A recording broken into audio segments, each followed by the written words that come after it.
أعوذ بالله من الشيطان الرجيم قل هذه سبيلي أدعو إلى الله على بصيرة أنا ومن اتبعني وسبحان الله وما أنا من المشركين.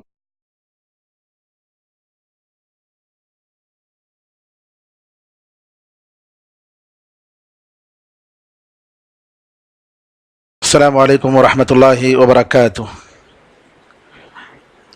الحمد للہ رب العالمین والصلاة والسلام على سید الانبیاء والمرسلین نبینا محمد وعلى آلہ وصحبہ اجمعین ومن تبعہم بإحسان الی یوم الدین. تراویح کی نماز میں 8واں پارہ ہم لوگوں نے سنا، جس کے ابتدا میں اللہ تعالیٰ نے کافروں کے اعتراض اور ان کے شبہات کا جواب دیتے ہوئے یہ کہا کہ اگر ان کے جو بھی شبہات ہیں اور ان کے جو بھی سوالات ہیں اس کے جواب میں اگر ہم فرشتوں کو نازل کر دیتے زمین پر اور مردے اٹھ کر ان سے بات کرتے اور ساری چیزوں کو ان کے سامنے لا کر کھڑا کر دیتے جیسا کہ یہ لوگ مانگ رہے ہیں، تب بھی یہ لوگ ایمان نہیں لائیں گے، الا ہے کہ اللہ تعالیٰ چاہے. اللہ کی مشیت کے بغیر کوئی بھی ایمان نہیں لا سکتا. اس کا مطلب یہ ہے کہ اللہ تعالیٰ ہر چیز پر قدرت رکھتا ہے، قدرت کاملہ. اللہ تعالیٰ نے آسمان و زمین پیدا کرنے سے 70,000 سال پہلے قلم کو کہا کہ لکھو. قلم نے کہا کیا لکھوں؟ کہا جو کچھ ہونے والا ہے لکھو. تو تقدیر، جو کچھ بھی ہونے والی چیز ہے وہ سب جو ہے لکھی گئی ہے، لوح محفوظ میں ریکارڈ ہے اس کا. لیکن لوح محفوظ میں جو ریکارڈ ہے وہ اللہ تعالیٰ کے کمال علم کی دلیل ہے. اللہ کا علم پرفیکٹ، اس کے علم میں کسی بھی قسم کی کوئی کمی نہیں ہے. لیکن اللہ تعالیٰ ہم لوگوں سے یہ نہیں پوچھے گا کہ میں نے تقدیر میں لکھ کر رکھا تھا تم نے کیوں کیا ایسا، نہیں، کیونکہ آپ کو اختیار دیا ہے، چوائس دیا ہے. اور سب سے بڑی مثال اور قرآن کا ایک یہ معجزہ ہے، ابو لہب زندہ تھا. ابو لہب کے بارے میں مستقل ایک سورت اترتی ہے کہ یہ اور اس کی بیوی دونوں دوزخ میں جائیں گے. ابو لہب نے زندگی میں جھوٹے ہی صحیح ایک مرتبہ بھی یہ نہیں کہا کہ میں مسلمان ہو جاتا ہوں، ایمان لاتا ہوں. قرآن کو جھٹلانے کے لیے ہی صحیح، اس سورے کو جھٹلانے کے لیے ہی صحیح، ابو لہب نے یہ نہیں کہا کہ میں ایمان لاتا ہوں. وہ کفر میں تھا، کفر پہ مرا. تو یہاں یہ بتانا چاہتے ہیں کہ اللہ تعالیٰ کی جو قدرت ہے وہ پرفیکٹ ہے، ہر چیز کو حاوی ہے اور کوئی چیز اس سے چھٹی نہیں ہے. حدیث میں آتا ہے، نبی کریم صلی اللہ علیہ وسلم فرماتے ہیں کہ ان قلوب العباد بین اصبعین من اصابع الرحمن کقلب واحد یقلبها کیف یشاء، کہ لوگوں کے جو دل ہیں اللہ تعالیٰ جو سب سے زیادہ مہربان ہے اس کے 2 انگلیوں کے درمیان ایک دل کے مانند ہیں، وہ جیسے چاہے پلٹاتا ہے، جیسے چاہے پلٹاتا ہے. تو یہاں پر اللہ نے کئی جگہ قرآن میں فرمایا وَلَوْ شَاءَ رَبُّكَ لَآمَنَ مَنْ فِي الْأَرْضِ كُلُّهُمْ جَمِيعًا، اگر اللہ تعالیٰ چاہتا تو زمین میں جتنے لوگ ہیں سب کے سب ایمان لا لیتے. اللہ تعالیٰ کی مشیت، اس کی حکمت، جسے چاہے وہ ہدایت دیتا ہے، جسے چاہے وہ گمراہ کرتا ہے. تو یہاں پر بندوں کو یہ معلوم کرنے کی ضرورت ہے کہ ہمارے ہاتھ میں کچھ بھی نہیں ہے، سب کچھ اللہ کے ہاتھ میں ہے. ہمارا کام اللہ تعالیٰ سے عاجزی اور انکساری سے مانگنا ہے کہ اے اللہ ہمیں ہدایت دے، ہمیں سیدھے راستے پر رکھ، ہمیں گمراہ نہ کر، اور ہماری زندگی اور ہماری موت تیرے دین پر رکھ. ہمیشہ اصرار کے ساتھ اللہ سے مانگتے رہنا ہے. اللہ کی عبادت، ابن قیم رحمۃ اللہ علیہ فرماتے ہیں کہ جو شخص اللہ کی مدد کے بغیر کوئی کام کرے گا اللہ تعالیٰ اس کو کامیابی نہیں دے گا، چاہے جتنی بھی محنت کر لے. عبادت اللہ تعالیٰ کی ہونی چاہیے، اللہ کے لیے ہونی چاہیے، اور اللہ تعالیٰ کی مدد ہی سے ہونی چاہیے. اللہ کی مدد سے کا مطلب یہ ہے کہ ہم اللہ سے طلب کریں، اے اللہ ہمیں تراویح کی نماز جیسا تو چاہتا ہے خشوع اور خضوع کے ساتھ پڑھنے کی توفیق عطا فرما.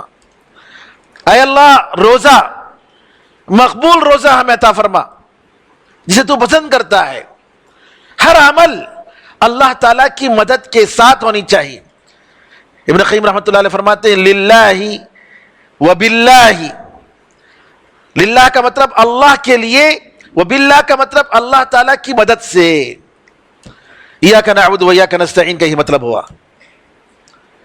کہ اللہ تعالیٰ ہی کی عبادت کرتے ہیں اور اللہ تعالیٰ ہی سے مدد مانگتے ہیں. سارا کام، چاہے دنیا کا کام ہو، چاہے آخرت کا کام ہو، چاہے دین کا کام ہو، سارے کے سارے کام اللہ تعالیٰ کی مدد.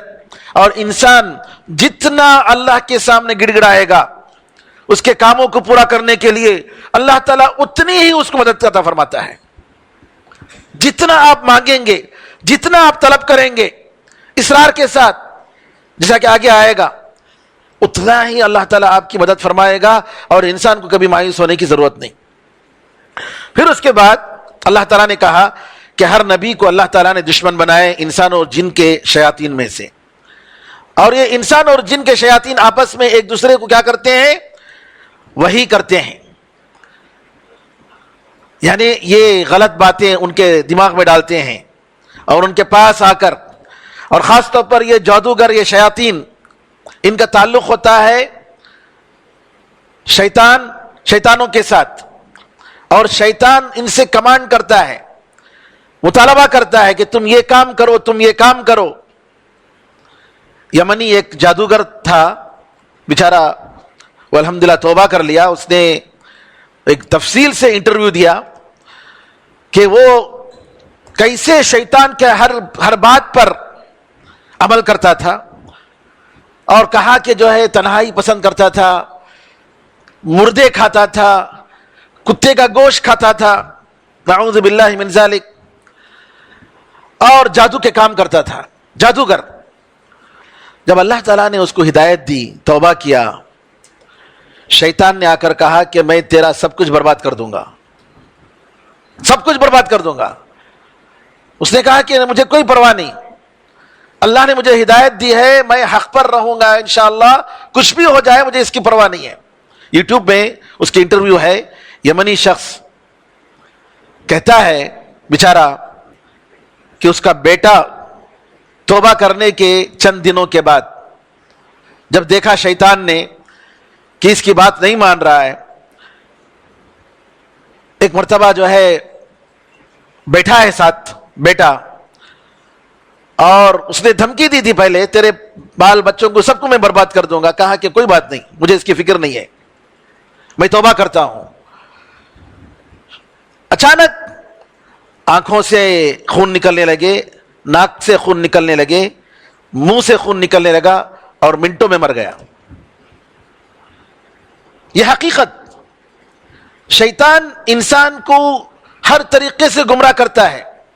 اسی لیے اللہ نے قرآن میں فرمایا کہ تم اس کو دشمن بناؤ، فاتخذوہ عدوا، تم اس کو اپنا دشمن بنا لو. تو یہاں جو جادوگر کرتے ہیں، جادوگر اسلام میں کافر ہے. کیوں کافر ہے؟ اس لیے کافر ہے کہ جب تک وہ اللہ تعالیٰ کے ساتھ کفر نہیں کرے گا، شیطان کی بات نہیں مانے گا، وہ جادو نہیں کر سکتا، جادو نہیں کر سکتا. لہذا اللہ تعالیٰ نے یہاں کہا کہ یہ آپس میں ایک دوسرے سے یہ لوگ مدد لیتے ہیں. ربنا استمتع بعضنا ببعض، کہیں گے قیامت کے دن اے اللہ ہم انسانوں کے شیطان اور جنوں کے شیطان آپس میں ایک دوسرے سے مدد لیتے تھے اور ایک دوسرے وحی کرتے ہیں. وحی کا مطلب یعنی یہ ان کی بات وسوسہ ڈالتا ہے شیطان, یہ ہدایت دیتا ہے, اور شیطان انسان کا شیطان اس کے حساب سے کرتا ہے.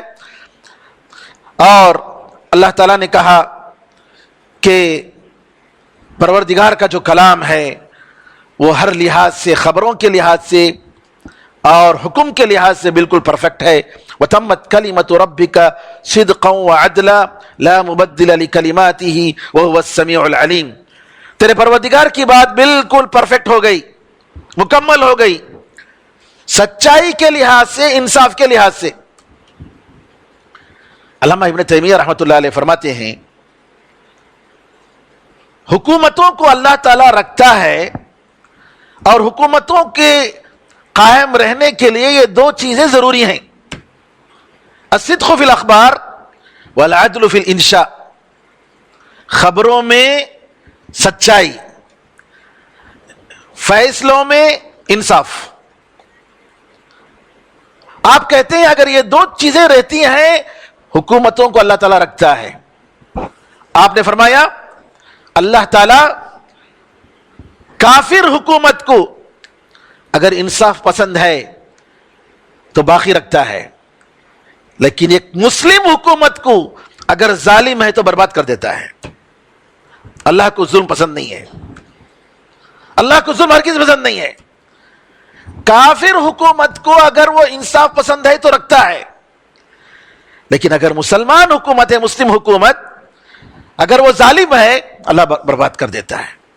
تو اللہ کا یہ جو کلام ہے وَتَمَّتْ كَلِمَةُ رَبِّكَ صِدْقًا وَعَدْلًا, نبی کریم صلی اللہ علیہ وسلم نے فرمایا میرے بعد کچھ امراء آئیں گے, کچھ حکام آئیں گے, اور یہ لوگ ظلم کریں گے, جھوٹ بولیں گے. نبی کریم صلی اللہ علیہ وسلم نے فرمایا اگر کوئی ان کی جھوٹ کی سپورٹ کرتا ہے, تصدیق کرتا ہے, اور ان کے ظلم کی ان کی تائید کرتا ہے تو ان کے ساتھ ہے, انہی کے ساتھ ہے. تو یہاں پر اللہ تعالیٰ کا جو کلام ہے, اللہ کے کلام میں کوئی جھوٹ نہیں ہے الحمدللہ. آپ کو معلوم ہے کہ قرآن سے پہلے جو کتابیں اتاری گئیں ان کے لوگوں نے اس کو تحریف کر دی, بدل دی. بائبل, تورات اور انجیل, یہ سب ان لوگوں نے, ان کے علماء نے بدل دیے. بہت ساری غلط چیزیں, لوط علیہ السلام کے بارے میں یہ کہ ان کی بیٹی کے ساتھ انہوں نے زنا کیا, نعوذ باللہ, ایسی ساری چیزیں اس کتاب میں موجود ہیں بائبل میں. بے حیائی کی چیزیں انبیاء کے خلاف, اور یہ کہ موسیٰ علیہ السلام اور اللہ تعالیٰ کی دونوں کی کشتی ہوئی, نعوذ باللہ, اور موسیٰ علیہ السلام نے اللہ کو پچھاڑ دیا, نعوذ باللہ من ذالک. ایسی ساری باتیں ان لوگوں نے اپنی آسمانی کتابوں میں ڈال کر تحریف کر دی, بدل دی. لیکن اللہ کا جو کلام ہے قرآن کریم الحمدللہ آج تک بھی محفوظ ہے اور قیامت تک بھی محفوظ ہے انشاءاللہ, قیامت تک بھی محفوظ رہے گا. دشمنان اسلام نے اس قرآن کریم کو بدلنے کی بہت کوشش کی, ایک بار نہیں کئی مرتبہ, اور اللہ تعالیٰ نے اپنے فضل کرم سے, چونکہ اللہ نے فرمایا قرآن میں اِنَّا نَحْنُ نَزَّلْنَا الذِّكْرَ وَإِنَّا لَهُ لَحَافِظُونَ, ہم نے قرآن کو اتارا, ذکر کو اتارا. ذکر میں قرآن و حدیث دونوں ہیں, اور ہم ہی حفاظت کرنے والے ہیں. لیکن دوسری کتابوں کے بارے میں فرمایا بِمَا اسْتُحْفِظُوا مِن کتاب اللہ, یعنی ان کی جو کتابیں, آسمانی کتابیں ان کو دی گئیں, اللہ نے اس کی حفاظت کی ذمہ داری نہیں لی, ان کے حوالے کیا گیا. وہ کتابوں کی حفاظت کی ذمہ داری ان کے حوالے کیا گیا. نتیجہ کیا ہوا؟ محفوظ نہیں رہی. لیکن یہ کتاب قرآن کریم اللہ تعالیٰ نے اس کی حفاظت کی ذمہ داری اپنے اوپر لی, اور قیامت تک یہ کتاب محفوظ رہے گی. اس کی کتاب, اس کے کلام کو بدلنے والے کوئی نہیں. لا مبدل لکلماتہ, اللہ کا کلام جو کچھ بھی اللہ کا کلام ہے, جو تقدیر میں ہے, اور جو بعد میں ساری چیزیں, اللہ کے کلام کو بدلنے والے کوئی نہیں ہیں. پھر اس کے بعد اللہ تعالیٰ نے فرمایا, ایک قاعدہ بتایا, وَإِن تُطِعْ أَكْثَرَ مَنْ فِي الْأَرْضِ يُضِلُّوكَ عَنْ سَبِيلِ اللَّهِ, حق کو پہچاننے کا معیار یہ نہیں ہے کہ زیادہ کون ہے. زیادہ لوگ کس کو مانتے ہیں, کیا چیز مانتے ہیں, حق کو پہچاننے کا یہ معیار نہیں ہے. قرآن میں اللہ نے کہا کہ اگر زمین میں جو لوگ زیادہ ہیں ان کی بات اگر آپ مانیں گے, یہ لوگ آپ کو اللہ کے راستے سے ہٹا دیں گے. کفر زیادہ ہے, غالب ہے, اور مسلمانوں میں بھی جو اہل حق ہیں وہ کم ہیں, اہل باطل زیادہ ہیں, بدعت و خرافات زیادہ ہیں. جی ہم دیکھ رہے ہیں خبر پرس کتنے ہیں, نعوذ باللہ, بدعت و خرافات کرنے والے کتنے ہیں. تو لہذا کثرت کا جو ہے یہ کوئی معیار نہیں ہے کہ یہ بہت لوگ مان رہے ہیں بھئی اس کو مان لو, نہیں, ایسی بات نہیں ہے. اللہ نے فرمایا کہ یہ لوگ گمان ہی کی پیروی کرتے ہیں اور اللہ تعالیٰ کو معلوم ہے کہ کون زیادہ صحیح راستے پر ہے. پھر اس کے بعد اللہ تعالیٰ نے کہا کہ اکثر لوگ جو اپنی خواہشات کے ذریعے لوگوں کو گمراہ کرتے ہیں بغیر علم کے, لہذا آدمی کو چاہیے علم کی روشنی میں بات کو قبول کرے. پھر اس کے بعد اللہ تعالیٰ نے ایک اہم بات ایک اور بتائی کہ گناہوں میں جتنے ظاہر ہیں باطن ہیں سب کو چھوڑو.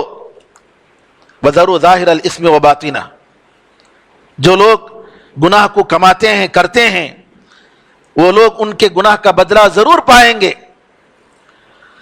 یہ قرآن کی آیت ظاہر الاسم و باطنہ, ظاہر گناہ اور باطن گناہ. کیا مطلب ہے؟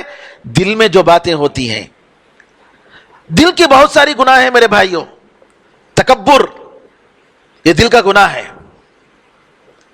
تکبر دل کا گناہ ہے. فخر کہ انسان کے پاس فخر ہو, اسی طریقے سے تواضع نہ ہو, اور بخیلی, اور اسی طریقے سے نعوذ باللہ یعنی اللہ تعالیٰ کے ساتھ جو عبادتیں خاص ہیں, اللہ کی محبت, اللہ پر بھروسہ, اللہ سے امید, اللہ کا خوف, جی ان ساری عبادتوں کو اللہ کے لیے خالص نہ کرنا, یہ سب کیا ہے؟ یہ باطن کے گناہ ہیں. حسد, جلن, جلن اور رشک میں فرق ہے. رشک کیا ہے کہ ایک آدمی تمنا کرتا ہے کاش میرے پاس بھی اتنا پیسہ ہوتا, میں بھی اللہ کے راستے میں خرچ کرتا. حسد یہ ہے کہ آپ کے بھائی کے پاس جو نعمت ہے وہ نعمت ختم ہو جائے. وہ کیا چاہتا ہے, جیسے بولتے ہیں نا کہ اندھا نہیں چاہتا کہ وہ اس کی آنکھیں مل جائیں, وہ چاہتا ہے کہ لوگ بھی اندھے بن جائیں, نعوذ باللہ. تو اس طریقے سے جو ہے باطن دل کے جو گناہ ہیں وہ بہت ہیں, اور اس میں سے ایک ریاکاری, اور یہ کہ انسان اپنے آپ سے اپنے عمل سے خوش ہو جائے, اپنے آپ سے خوش ہو جائے, یہ بھی دل کے گناہ ہیں. ظاہر الاسم و باطنہ, یہ باطن کا گناہ ہے کہ آپ اپنے آپ سے خوش ہیں, اپنے ایمان پر اور اپنے عمل پر خوش ہیں, اور کہتے ہیں نہیں میں 5 وقت کی نماز پڑھتا ہوں, روزہ رکھ لیتا ہوں, حج بھی کر لیا, جی زکوٰۃ بھی دیتا ہوں, اور یہ کہ سمجھتے ہیں کہ اب میرے اور جنت کے درمیان کوئی فاصلہ نہیں ہے, بس مروں گا تو میں جنت. ایک مومن کبھی ایسا نہیں سوچ سکتا. مومن کیا سوچے گا؟ اللہ کا حق میں نے ادا نہیں کیا اور ادا نہیں کر سکتا, تقصیر ہی تقصیر ہو رہی ہے, میری نماز برابر نہیں ہوئی, تراویح میں کتنی مرتبہ ہم نے کیا کیا سوچا, کب میں سدھروں گا, کب میرا نفس اللہ تعالیٰ کے لیے مطمئن, نفس مطمئنہ بنے گا. جیسا کہ سلف نے کہا 20 سال تک میں نے نفس کو سدھارنے کی کوشش کی, 20 سال میرے نفس کو سدھارنے کی کوشش کی, اور اس کے بعد وہ میرے نفس جو سدھر گیا الحمدللہ, جب سیدھے راستے پر آ گیا اس نے میری حفاظت کی الحمدللہ. یہ نفس ایسا ہے, اللہ نے انسان کو ایسا نفس دیا ہے کہ وہ انسان جیسے بنتا ہے, جیسا کہتے ہیں جیسے روح ویسے فرشتے, جیسے روح ویسے فرشتے, ویسی بات. یعنی آپ جیسے عادت ڈالیں گے اپنے نفس کی, برائیوں میں اگر پلا ہے تو برائیوں میں رہے گا, نیکیوں میں اگر آپ اس کو پال رہے ہیں تو نیکیوں میں رہے گا. انسان ماحول سے بڑا متاثر ہوتا ہے. تو لہذا آدمی کو چاہیے اپنے اندر کی جو بیماریاں ہیں ان سے جو ہے ہمیشہ باخبر رہے. اسی لیے علماء نے کہا کہ رات بھر نماز پڑھ کر آدمی تہجد کی نماز سے اپنی عبادت سے راضی ہو کر خود پسندی میں مبتلا ہو جائے، اس سے بہتر یہ ہے کہ آدمی رات بھر تہجد کی نماز نہ پڑھے اور پڑھے بغیر صبح اٹھ کر اللہ سے معافی مانگے، اے اللہ میری رات جو ہے غفلت میں میری گزر گئی، میں تہجد کی نماز نہیں پڑھ سکا، مجھے معاف کر دے. یہ زیادہ بہتر ہے، یہ زیادہ بہتر ہے. اسی لیے اللہ تعالیٰ قرآن میں فرماتا ہے لا تزکوا انفسکم هو اعلم بمن اتقى. تو اپنے آپ کو پاک مت سمجھو، اپنے آپ کو پاک مت بتاؤ، اس کو معلوم ہے، اللہ کو معلوم ہے کون تم میں سے پاک ہے. اللہ نے فرمایا یہ بھی کہ اللہ کا فضل نہ ہوتا ما زکا منکم من احد ابدا. اگر اللہ کا فضل، اس کی رحمت نہ ہوتی، تم میں سے کوئی نیک نہیں بن سکتا، تم میں سے کوئی پاک نہیں بن سکتا. یہ اللہ کا فضل ہے، یہ اللہ کی رحمت ہے. اگر آپ نیک ہیں الحمدللہ تو اللہ کا شکر ادا کیجیے، یہ اللہ کی توفیق، اپنا کچھ نہیں ہے یہاں پر، یہ اللہ کی توفیق ہے کہ الحمدللہ یہاں اللہ تعالیٰ کے فضل و کرم سے توحید پر ہیں، سنت پر ہیں، نماز کی پابندی ہے. ورنہ نعوذ باللہ کہیں گھنٹی بجانے والے ہوتے جی، یا درگاہوں میں جا کر مجاور بن کے بیٹھے ہوتے. یہ اللہ کی توفیق ہے، یہ اللہ کا احسان ہے. پھر اس کے بعد اللہ تعالیٰ نے مومن اور کافر کی مثال دی کہ ایک مومن اور کافر کی مثال ایک مردہ اور زندہ کی مثال ہے. مردہ اور زندہ کی مثال ہے، کیونکہ جس کے پاس ایمان ہے اللہ نے اس کو روشنی دی ہے، نور، اس روشنی کے بدولت وہ چل رہا ہے، اس روشنی کے ساتھ وہ زندگی گزار رہا ہے. ایک دوسرا جو ہے تاریکیوں میں ڈوبا ہوا ہے. اور اللہ تعالیٰ اسی طریقے سے مجرموں کو، کافروں کو، ان کے عمل کو خوبصورت دکھاتا ہے. پھر اللہ تعالیٰ نے کہا ذرا دیکھیے فَمَن يُرِدِ اللَّهُ أَن يَهْدِيَهُ يَشْرَحْ صَدْرَهُ لِلْإِسْلَامِ. اللہ تعالیٰ جس کو ہدایت دینا چاہتا ہے اس کے سینے کو اسلام کے لیے کھول دیتا ہے، اور جس کو اللہ تعالیٰ چاہتا ہے کہ اس کو گمراہ کرے اس کے دل کو تنگ کر دیتا ہے، گویا وہ آسمان کی طرف چڑھ رہا ہے. اس کا دین، یعنی جو لوگ اللہ پر ایمان نہیں رکھتے ہیں وہ بڑی پریشانیوں میں مبتلا ہیں. دنیا کے خزانے ان کے پاس ہوں گے لیکن دل کا سکون نہیں ملے گا، کیونکہ اللہ کے ذکر سے دل کو سکون ملتا ہے. دل کو سکون جو ملتا ہے وہ اللہ کے ذکر سے یہ لوگ محروم ہیں. پھر اس کے بعد اللہ تعالیٰ نے انسان اور جن کی باتوں کا ذکر کیا، اور جیسا کہ میں نے اس سے پہلے بتایا کہ یہ انسان جنوں کے جو ان دوست ہیں شیاطین انس، وہ کہیں گے اے اللہ ہم لوگوں نے آپس میں ایک دوسرے سے فائدہ اٹھایا اور جو مدت تمہیں مقرر کی تھی اس مدت تک ہم پہنچے. اللہ کہے گا دوزخ میں تمہارا ٹھکانہ ہے، جاؤ تم سب لوگ دوزخ میں جاؤ. پھر اس کے بعد اللہ تعالیٰ کہتا ہے تمہارا پروردگار بڑا بے نیاز ہے، رحمت والا ہے. اگر اللہ تعالیٰ چاہے تو تم سب کو ختم کر کے دوسروں کو لائے گا، جیسا کہ تم سے پہلے دوسرے لوگ تھے اور تم کو پیدا کیا، بالکل اسی طریقے سے دوسروں کو لائے گا.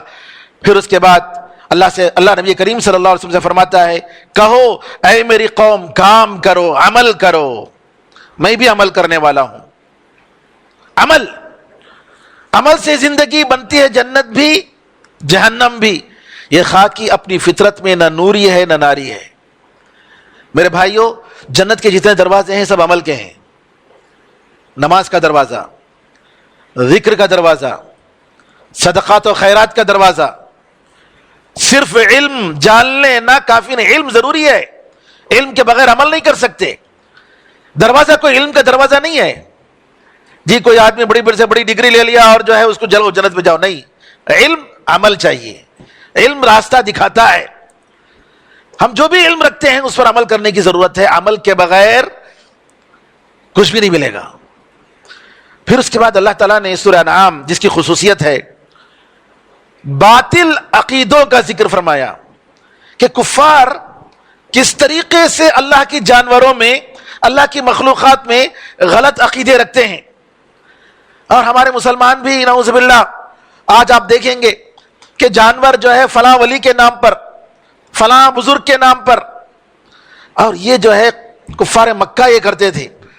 کہا اللہ تعالیٰ نے کہ اللہ نے جو پیدا کیا ان میں سے ان کھیتیوں میں اور جانوروں میں ان لوگوں نے کہا بتوں کے لیے کچھ حصہ رکھا، کہا یہ بتوں کے لیے ہے، یہ اللہ کے لیے ہے. نعوذ باللہ. اللہ تعالیٰ کہتا ہے کہ ان کے پاس ان کے جو بتوں کے لیے ہے وہ اللہ کو تو کچھ نہیں پہنچتا ان کے حساب سے، اور جو اللہ کا ہوتا ہے ان کے بتوں کے پاس جاتا ہے. کیا برا فیصلہ ہے دیکھو. اور کہا کہ ان کے عقیدوں میں سے عقیدہ یہ بھی ہے کہ ان کے معبودان باطل جھوٹے خداؤں نے ان کے بچوں کو ان کے خداؤں کے نام پر قتل کرنے کو خوبصورت بنایا. آج بھی بعض علاقے ہیں نعوذ باللہ جہاں پر بچوں کی قربانی دی جاتی ہے، جی بچوں کو ذبح کیا جاتا ہے ان کے بتوں کے پاس اور یا مزاروں کے پاس قربت حاصل کرنے کے لیے. اور اللہ تعالیٰ نے کہا کہ یہ جانوروں کے بارے میں یہ کہتے ہیں کہ یہ جانور ان کے خداؤں کے ہیں، ان پر سواری نہیں کرنا ہے، ان کو جو ہے چھوڑ دینا ہے. اور یہ کرتے ہیں کہ ان جانوروں کے پیٹوں میں جو بچے ہیں یہ جو ہے مردوں کے لیے ہے، عورتیں نہیں کھا سکتی. اس طریقے سے بہت سارے غلط عقائد جو ہے ان کے پاس موجود ہیں، جبکہ اللہ تعالیٰ نے اس کے لیے کوئی دلیل نہیں پیش کی.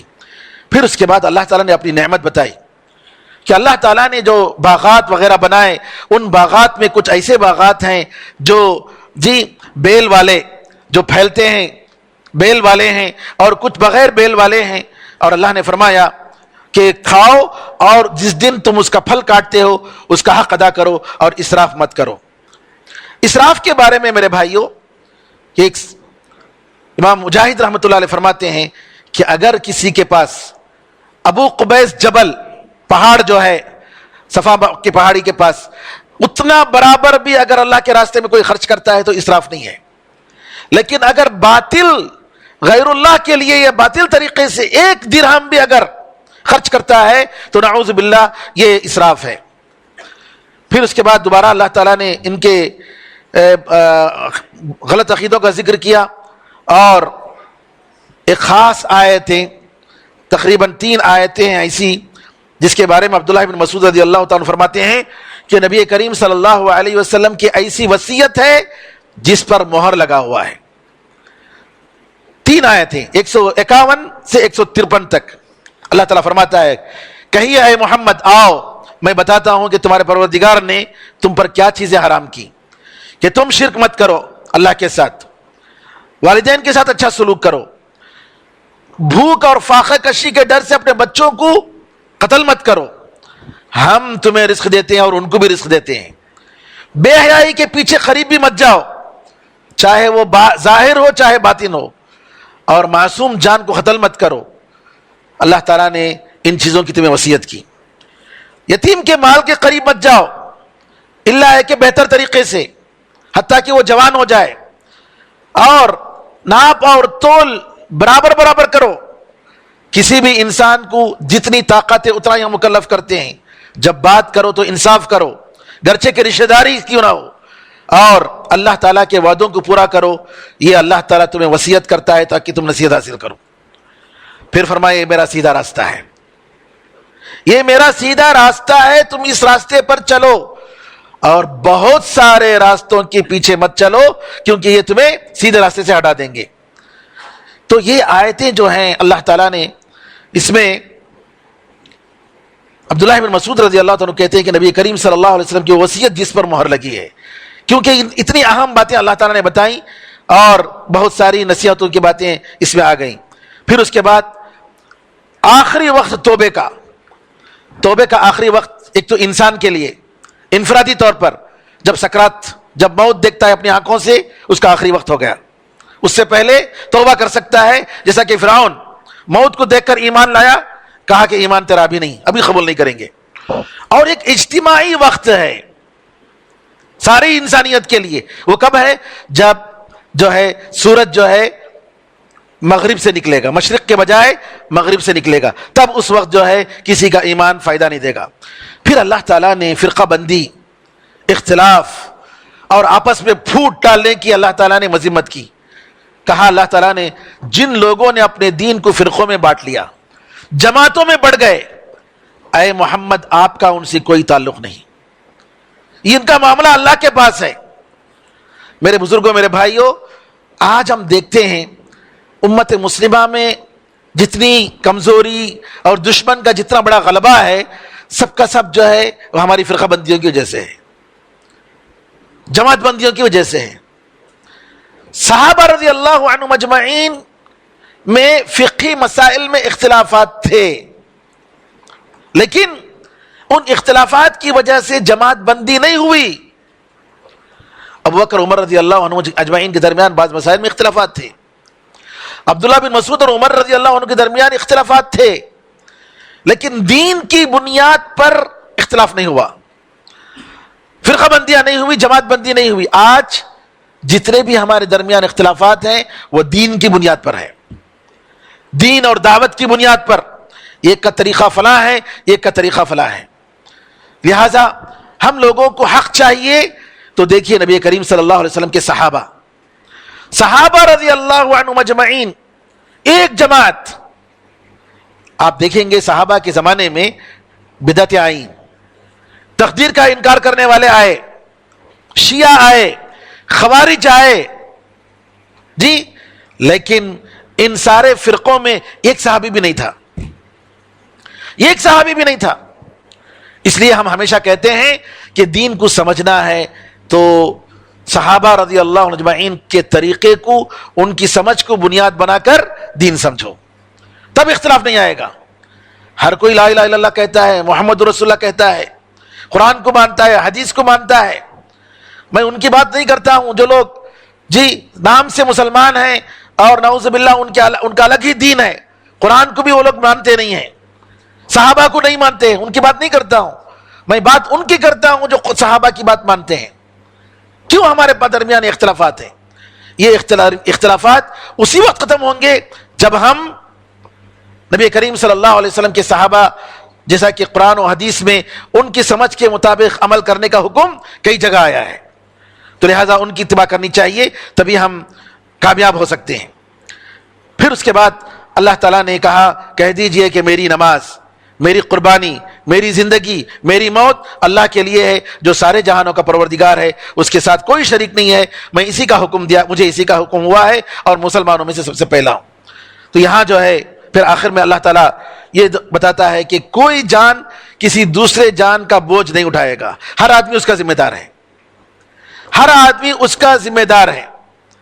دوسرا، باپ کا بوجھ بیٹا نہیں اٹھائے گا، بیٹے کا بوجھ باپ نہیں اٹھائے گا، اور ہر آدمی اپنی اپنی نفسی کے عالم میں ہوگا۔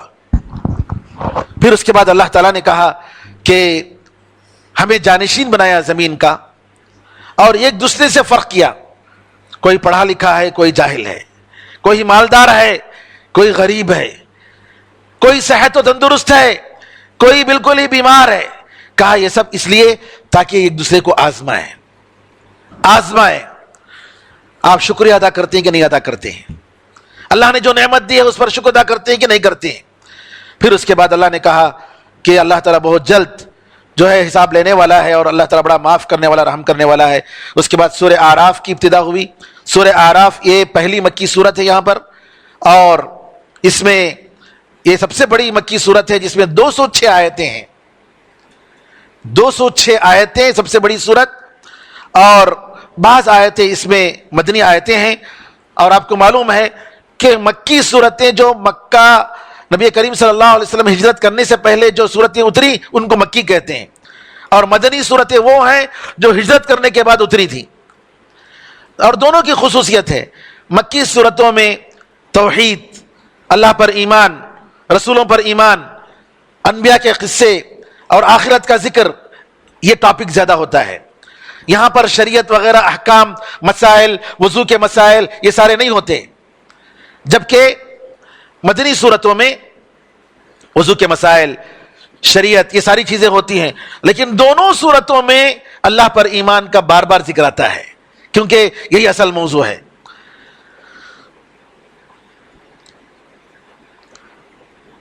اللہ تعالیٰ نے قرآن کے سے ابتدا کی، ایک ایسی کتاب ہے جو اللہ تعالیٰ کی طرف سے اتری ہے۔ پھر اس کے بعد اللہ تعالیٰ نے فرمایا کتنے ایسے قریے ہیں، بستیاں ہیں جن کو اللہ نے برباد کر دیا، راتوں رات اللہ کا عذاب آیا اور اللہ نے ان کو برباد کر دیا۔ پھر اللہ تعالیٰ نے یہاں پر آخر میں سورہ کے آخر میں انبیاء علیہ السلام والسلام کا تفصیل سے ذکر کیا، اس سے پہلے تفصیل سے ذکر نہیں آیا ہے۔ اس سے پہلے والی سورت میں مختصراً انبیاء کا ذکر آیا، تقریباً 12-13 انبیاء کا ذکر ایک ہی جگہ آ گیا۔ سورہ انعام میں. لیکن یہاں پر اللہ تعالیٰ نے 6 جز میں، لیکن یہاں اس میں اللہ تعالیٰ نے 8ویں جز میں بعض انبیاء کا تفصیل سے ذکر فرمایا. قرآن میں اسی طریقے سے اللہ نے فرمایا کہ قیامت کے دن ترازو رکھا جائے گا جس میں اعمال تولے جائیں گے. عمل تو تولا جائے گا، اس کے علاوہ علماء نے کہا کہ انسان کو بھی تولا جائے گا. انسان کے عمل کو تولا جائے گا، انسان کو تولا جائے گا. اور پھر اللہ تعالیٰ یہاں فرماتا ہے کہ آپ تمہاری باری ہے کہ تم ہمیں موقع دیے ہیں دیکھنے کے لیے کہ تم کتنا شکر کرتے ہو. پھر آدم اور حوا علیہ السلام کا ذکر فرمایا، ابلیس کا ذکر کیا. کس طریقے سے اللہ تعالیٰ نے جو ہے سجدہ کرنے کا حکم دیا لیکن اس نے سجدہ نہیں کیا. یہاں اللہ تعالیٰ نے ابلیس کی طرف سے یہ نقل کیا کہ ابلیس نے اللہ تعالیٰ سے بات کرتے ہوئے، آرگیومنٹ کرتے ہوئے کہا کہ میں ضرور ان کے سامنے سے آؤں گا، ان کے پیچھے سے آؤں گا، ان کے دائیں سے آؤں گا، ان کے بائیں سے آؤں گا. علامہ ابن تیمیہ رحمۃ اللہ علیہ فرماتے ہیں ابلیس نے یہ نہیں کہا کہ میں اوپر سے آؤں گا. جی اوپر سے آؤں گا ذکر نہیں کیا، کیونکہ ابلیس کو معلوم ہے کہ اللہ تعالیٰ اوپر ہے، اللہ تعالیٰ اوپر ہے، لہذا اوپر سے وہ نہیں آ سکتا. لیکن دائیں بائیں جی ہر طریقے سے وہ آئے گا اور انسان کو گمراہ کرنے کی کوشش کرے گا. پھر اس کے بعد اللہ نے یہ کہا کہ ہم نے تمہارے اوپر لباس کو اتارا ہے. آپ کو معلوم ہونا چاہیے آدم اور حوا علیہ السلام نے جیسے ہی گناہ کیا، اس محرم و حرام درخت جہاں سے کھانے سے منع کیا گیا تھا، جیسے ہی وہاں سے کھائے تو فوراً کیا ہو گیا؟ ان کے کپڑے اتر گئے. بے حیائی، بے حیائی. علماء کہتے ہیں کہ بچوں کو سب سے پہلے حیا پر تربیت ہونی چاہیے. انسان جب حرام کام کرتا ہے تو بے حیائی پر اتر آتا ہے، اس کے دل میں سے جی حیا، شرم اللہ تعالیٰ نکال دیتا ہے. تو لہذا آج ہم دیکھتے ہیں کہ کس طریقے سے انسانوں کے شیاطین بے حیائی کو پھیلانا چاہتے ہیں، بے حیائی کو عام کرنا چاہتے ہیں. لہذا میری ماؤں اور بہنوں، کیونکہ ماؤں اور بہنوں کا بڑا رول ہوتا ہے بچوں کے کپڑے اختیار کرنے میں، بے حیائی کے کپڑے ہرگز اختیار نہیں کرنا اپنے بچوں کے لیے. کیا ہے؟ ادھر سے پھٹا ہوتا ہے کپڑا، کیا جی کپڑا ایسا پھٹا ہے نا، آج کل کا ماڈل ہے وہ، یہ ڈیزائن یا ماڈل کون نکالتا ہے؟ سوال یہ ہے کہ یہ ڈیزائن اور ماڈل جو نکالتے ہیں فیشن، 2019 کا یہ فیشن، بھائی نیا نیا فیشن، یہ کون کرتا، کون ہے یہ بے حیائی پھیلانے والے؟ یہ لوگ جو نعوذ باللہ عورتوں کے جسم کو ناپتے ہیں، نعوذ باللہ فیشن شو کرنے والے، ان لوگوں کے پیچھے آج ہماری عورتیں جا رہی ہیں. اور نعوذ باللہ یہ نام کیا ہے؟ فیشن کا نام ہے. تو لہٰذا اللہ تعالیٰ ہمیں تنبیہ کر رہا ہے کہ جو ہے ایسے کام مت کرو اور حیا اور شرم کے ساتھ رہو. اور یہ بھی حکم دیا گیا کہ جو ہے نماز کی جگہ میں خاص طور پر زینت کو اپناؤ. کیا مطلب؟ آفس کو جانے کے لیے بن ٹھن کر جاتے ہیں، مسجد کو آنے کے لیے جی کیسا بھی چلتا ہے، اور اگر گھر میں نماز پڑھتے ہیں تو لنگی بھی بنین، نعوذ باللہ. نہیں، آپ لنگی اور بنین سے گھر کے باہر جانے کے لیے تیار نہیں ہیں، اور اللہ کے سامنے سارے آسمان و زمین کے بادشاہ کے سامنے اس طریقے سے کھڑے ہوتے. اللہ کی عزت کہاں ہے بھائی؟ احترام کہاں ہے؟ جی یہ احترام یا ایمان کی بات ہے کہ نہیں، اللہ کے سامنے بن ٹھن کر ہمیں کھڑے ہونا ہے. جی ہاں. پھر اس کے بعد اللہ تعالیٰ نے دوزخیوں کا ذکر کیا کہ ان کی کیا حالت ہوگی اور کس طریقے سے آپس میں ایک دوسرے سے بات کریں گے. دوزخی آراف والوں کا ذکر فرمایا. دوزخ جنت والے دوزخ والوں سے کہیں گے کہ اللہ تعالیٰ نے جو کچھ وعدہ کیا وہ سب ہمیں مل گیا، تمہیں بھی مل گیا کیا؟ جنت والے دوزخ والوں سے پوچھیں گے. وہ لوگ بولیں گے ہاں. تو ایک اعلان والا اعلان کرے گا، اعلان کرنے والا ہے کہ ظالموں پر اللہ کی لعنت ہے جو اللہ کے راستے سے لوگوں کو روکتے تھے. پھر اس کے بعد آراف ایک اونچی جگہ ہوگی. یہ لوگ ابھی جنت میں گئے نہیں ہوں گے، جنت والے ہوں گے لیکن ابھی جنت میں اللہ تعالیٰ ان کو جانے کی اجازت نہیں دیا ہوگا. تو یہ لوگ دیکھیں گے ادھر جنت والے ہیں ادھر دوزخ والے ہیں. دوزخ والوں کو دیکھ کر ڈریں گے کہیں اللہ تعالیٰ ہمیں دوزخ میں نہ داخل کر دے، اور جنت والوں کو دیکھ کر کہیں گے اللہ ہمیں بھی جنتی بنا دے. جنت والوں کو دیکھ کر کہیں گے، سلام کریں گے. اور پھر اس کے بعد آراف کے لوگ بعض لوگوں کو دیکھ کر کہیں گے، دوزخیوں کو دیکھ کر، ارے تمہاری جماعت اتنی بڑی جماعت تھی، تمہاری اتنی طاقت تھی، کچھ بھی فائدہ نہیں ہوا، تم بڑے تکبر کرتے تھے، اور یہ ایمان والوں کے بارے میں تم کہتے تھے کہ اللہ تعالیٰ کی رحمت ان کو نہیں آئے گی، یہ لوگ تو اب جنت میں ہیں. پھر جنت والوں کا ذکر فرما دوزخ والوں کا، کہ دوزخ والے جنت والوں سے کہیں گے کہ ہمیں تھوڑا پانی دے دو، ذرا پانی دے دو، یا اللہ نے جو دیا ہے اس میں سے تھوڑا دے دو. جنت والے کہیں گے کافروں پر یہ دونوں چیزیں حرام ہیں، جن لوگوں نے اللہ کے دین کو مذاق بنا لیا. پھر اس کے بعد اللہ تعالیٰ اپنی نشانیاں بتاتا ہے کہ کس طریقے سے آسمان و زمین کو پیدا کیا، سورج کو چاند کس طریقے سے بنایا، اور پھر اللہ نے حکم دیا کہ اللہ تعالیٰ سے تم گڑ گڑاتے ہوئے اور آہستگی کے ساتھ مانگو. دعا کے آداب میں سے ایک اہم ادب. اور دعا میں ان اللہ لا يحب المعتدین، حد سے زیادہ تجاوز کرنے کو پسند نہیں کرتا. حد سے زیادہ تجاوز کرنا کیسے؟ بعض لوگ اے اللہ مجھے اب بھی 6 دے ڈال، یہ کیا ہے؟ نعوذ باللہ. اب بعض لوگ جو ہے، میں دعا بھی سنتا ہوں میں تراویح کی دعاؤں میں کہ اے اللہ ہم لوگوں میں سے آج کی رات ہے، ہم لوگوں کو معاف کر دے، کسی کو بھی محروم مت کر. یہ تحدید جو ہے نہیں ہونی چاہیے. ایک صحابی اپنے ایک بچے کو دعا کرتے ہوئے سنتے ہیں، دعا کر رہا ہے اللہ جنت الفردوس میں جب میں داخل ہوں گا دائیں طرف تو اے اللہ دائیں طرف محل بنا دے میرے لیے. ابھی یہ کیا سوال ہے کہ انٹر ہوئے تو دائیں طرف رائٹ سائڈ میں ہونا کہتے. انہوں نے کہا اللہ سے جنت مانگو، دوزخ کی پناہ، دوزخ سے پناہ مانگو. یہ کیا کہ جو ہے لمیٹڈ جو ہے یہ جگہ فکس کر کے پوچھ رہے ہیں، یہ دعا میں حد سے زیادہ تجاوز ہے. اسی طریقے سے اے اللہ آج یہ وقت کر دینا، ایسا سب نہیں مانگنا چاہیے. اللہ سے مانگو جنرل، اللہ کو معلوم ہے کب دینا. تو اعتداء، حد سے زیادہ جو ہے تجاوز کرنا، یہ بھی ٹھیک نہیں ہے. اور اللہ نے یہ کہا کہ وہ بارش کے ذریعے مردہ زمین کو زندہ کرتا ہے، اسی طریقے سے مردوں کو قیامت کے دن زندہ کرے گا. اس کے بعد اللہ تعالیٰ نے اقوام عالم کا ذکر فرمایا جو گزری ہیں. نوح علیہ السلام کی قوم آپ دیکھیں گے اس میں سورہ ہود آنے والی صورت میں، اور جہاں بھی انبیاء کا ذکر آیا سب سے پہلے دعوت انبیاء کی توحید کی طرف. آج میں کہتا ہوں دعوت کا کام کرنے والے اتنی جماعتیں ہیں، اتنے لوگ ہیں، کیا کیا ایشوਆਂ لے کر اٹھتے ہیں، توحید کہاں ہے ان کی ٹاپک؟ توحید کی طرف کہاں ہے؟ لقد ارسلنا نوحا الى قومه فقال يا قوم اعبدوا الله ما لكم من اله غيره.